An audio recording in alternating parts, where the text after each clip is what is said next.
आज के हमारे मेहमान हमारे साथ जुड़ चुके हैं। किरण सर, बहुत शुक्रिया, थैंक यू वेरी मच समय देने के लिए, और दीपावली की आपको बहुत बहुत शुभकामनाएं, आपके परिवार को और आपकी टीम को। सर जरा बताइए आपका टेक क्या है इंडाइसिस पे, और फिर अपने शेयर्स भी बैक टू बैक ही बता दीजिएगा। वेरी गुड मॉर्निंग एवरीवन, और आपको, आपकी टीम को और जो भी दर्शक हमें देख रहे हैं उन सभी को दीपावली दीपावली की और न्यू ईयर की हार्दिक शुभकामनाएं। ओवरऑल जिस तरह से अगर हम मार्केट देखें तो इंडेक्स के ऊपर आपने बताया कि रोल ओवर डेटा जो है वो उतने एक्यूरेट नहीं है या तो इतने पॉजिटिव नहीं है, लेकिन कहीं ना कहीं टेक्निकली आप देखोगे तो अपने सपोर्ट को संभाले हुए है, रेजिस्टेंस के नीचे है, तो एक कशमकश जारी है और इसी रेंज के अंदर मार्केट रहेगा। बाय ऑन डिप्स की स्ट्रैटेजी जो है वो मेरे हिसाब से यहाँ परफेक्ट रहेगी। हमने हमारे क्लाइंट्स को भी बाय ऑन डिप्स की स्ट्रैटेजी बताई है। लेवल वाइज अगर मैं बात करूं तो 24,000 से 23,700 ये एक एक्यूमुलेशन जोन है। ऑलरेडी हमने 24,000 से अच्छा खासा सपोर्ट लेके 24,300 24,400 तक की एक रेंज देख चुके हैं। तो कोई भी डिप आता है नीचे में 24,200 से 24,100 के आसपास तो हमें लॉन्ग करना चाहिए, और जैसे आपने बताया 24,000 का स्टॉप लॉस हमें मेंटेन करना चाहिए। बैंक निफ्टी की अगर हम बात करें तो बैंक निफ्टी में भी कहीं ना कहीं 51,600 से 51,400 का एक इंपॉर्टेंट सपोर्ट है। कोई भी डिप आता है तो वहां पे हमें लॉन्ग करना चाहिए 51,400 के नीचे का स्टॉप लॉस रख के। और ऊपर में 51,000 जैसे ही 52,000 का लेवल जैसे ही क्रॉस करेगा 52,500 52,700 तक की रैली हमें बैंक निफ्टी में देखने को मिल सकती है, और ये सभी लेवल स्पॉट के हैं। अब स्टॉक स्पेसिफिक में अगर बात करूं तो लार्ज कैप के साथ हम जा रहे हैं रिलायंस इंडस्ट्री। तो रिलायंस इंडस्ट्री हमारा प्रेफर्ड पिक है यहाँ पे। अगर आप डेली चार्ट देखोगे तो वहां पे एक फॉलिंग वेज ब्रेकआउट है, आवरली चार्ट पे 3 बार डाइवर्जेंस भी है, तो कहीं ना कहीं काफी बुलिश पैटर्न हमें रिलायंस इंडस्ट्री के ऊपर लग रही है। तो करंट मार्केट प्राइस से हमें लॉन्ग करना चाहिए रिलायंस। 1340 के आसपास की क्लोजिंग है, 1370 तक के टारगेट हमें लग रहा है कि रिलायंस में आने चाहिए, and 1324 as a stop loss हमें मेंटेन करना है। यूपीएल की अगर हम बात करें, दूसरा कॉल है हमारा यूपीएल। यहाँ पे भी अगर आप डेली चार्ट देखोगे तो 200 दिन की मूविंग एवरेज के आसपास एक रिवर्सल पियर्सिंग कैंडलस्टिक्स पैटर्न हमें देखने को मिली है, जो एक काफी अच्छे रिवर्सल पैटर्न है। साथ ही साथ मोमेंटम इंडिकेटर ओवरसोल्ड टेरिटरी से बाहर निकल रहा है, तो यूपीएल 540 के आसपास की क्लोजिंग है, यहाँ पे भी हम लॉन्ग करके जाएंगे। 570 का हमारा टारगेट रहेगा, and 524 as a stop loss हमें मेंटेन करना है। तो दो शेयर रिलायंस और यूपीएल आपके लिए खरीदारी करने की सलाह है।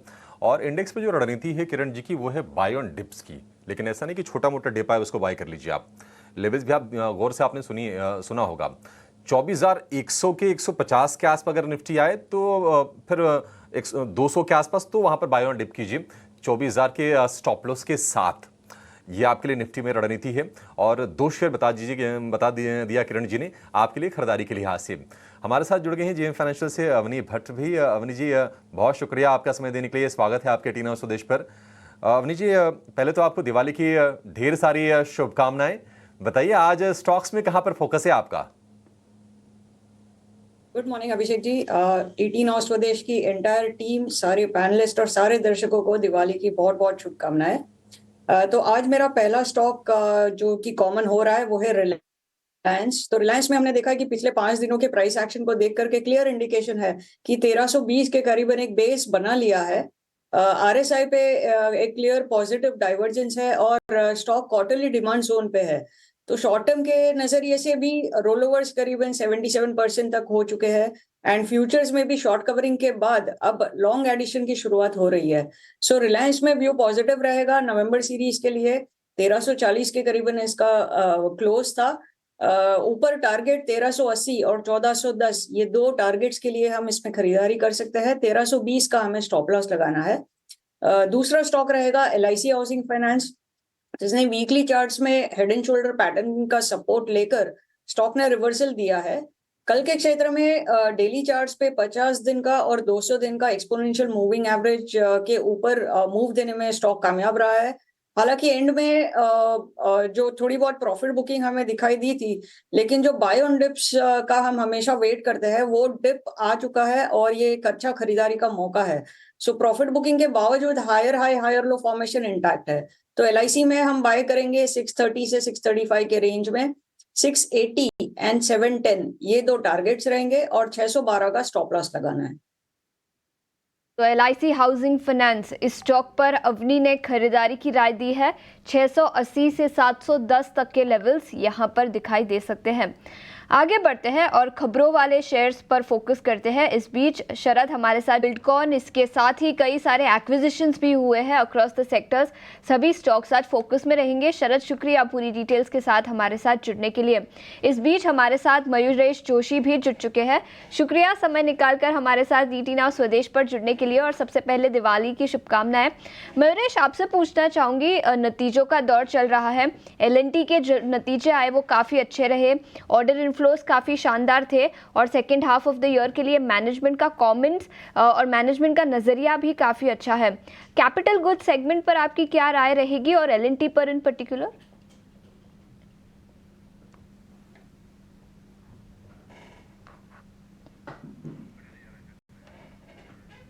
मयूरेश, हम आपकी आवाज़ नहीं आ रही। किरण, आपसे पूछना चाहूँगी, क्या राय रहेगी कैपिटल गुड्स सेक्टर पर और इन पर्टिकुलर एल&टी पर चार्ट्स पर देखें तो? सो कैपिटल गुड्स की हम बात करें तो प्रीवियसली हमने एक अच्छा खासा मूव देख लिया था एल&टी की। आप एल&टी देख लीजिए, सीमेंस देख लीजिए, कहीं ना कहीं बीएचईएल भी देख लीजिए।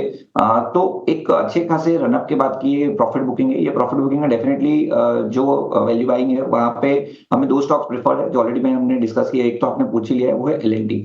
सो एल&टी की बात करें 200 दिन की मूविंग एवरेज के नीचे सस्टेन्ड है, लेकिन कहीं ना कहीं आप देखोगे तो काफी सारे स्टॉक्स ने अपने इलेक्शन डे का लो ब्रेक कर दिया है। एल&टी ने अब तक वो लो ब्रेक नहीं किया, तो एक इनहेरेंट स्ट्रेंथ यहाँ देखने को मिल रही है। दूसरा, अगर आप मोमेंटम इंडिकेटर देखोगे तो वहां पे भी और सोल्ड टेरिटरी के अंदर कहीं ना कहीं एल&टी रिवर्स हो रहा है। तो लार्सन एंड टूब्रो या तो एल&टी करंट मार्केट प्राइस से हमें लॉन्ग करना चाहिए। 3300 का एक स्ट्रिक्ट स्टॉप लॉस आप मेंटेन कीजिए। अगर 3300 ब्रेक नहीं होता है then there are very good chances कि हम एल&टी के अंदर एक अच्छी खासी अपस्विंग देख सकते हैं, जहां 3600 3650 तक के लेवल भी एल&टी में आ सकते हैं। तो काफी अच्छे लेवल के ऊपर एल&टी अवेलेबल है। दूसरा, अगर हमें कैपिटल गुड्स में स्टॉक अच्छा लग रहा है तो वो है सीमेंस। सीमेंस में रिसेंटली एक अच्छी खासी गिरावट हमने देखी थी। 7900 से लेके 6900 तक स्टॉक आ चुका है। अब यहाँ पे आप देख रहे हो पिछले 3 दिन से high top high bottom pattern बना रहा है।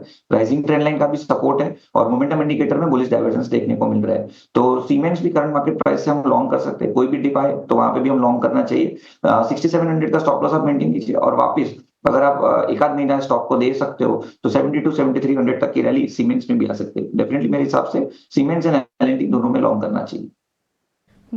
बिल्कुल, तो 7200 7300 तक के लेवल्स सीमेंस पर दिखाई दे सकते हैं और नतीजों के बाद एल&टी पर भी खरीदारी की राय किरण की तरफ से।